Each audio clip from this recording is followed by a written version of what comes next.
اعتراف قصور اور طلب توبہ کے سلسلے میں حضرت امام زین العابدین علیہ السلام کی دعا۔ شروع نام سے اللہ کے جو بڑا مہربان نہایت رحم کرنے والا ہے۔ خدایا مجھے تیری بارگاہ میں ہاتھ پھیلانے سے 3 چیزیں روک رہی ہیں اور ایک چیز اس کی دعوت دے رہی ہے۔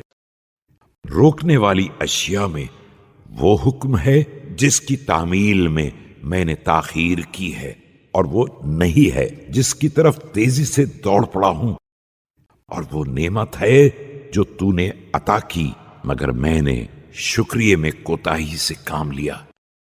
اور دعوت سوال دینے والی چیز تیری یہ ادا ہے کہ تو اپنی طرف توجہ کرنے والوں اور حسن ظن کے ساتھ آنے والوں پر مہربانی کرتا ہے۔ تیرے سارے احسانات فضل و کرم ہی تو ہیں، اور تیری ساری نعمتیں بغیر کسی استحقاق ہی کے تو ہوتی ہیں۔ تو خدایا اب میں تیرے دروازے عزت پر اس شخص کی طرح کھڑا ہوں جو بندہ ذلیل اور اپنے کو سپرد کر دینے والا ہے، اور حیا و شرم کے باوجود اس شخص کی طرح سوال کر رہا ہے جو فقیر و محتاج ہو۔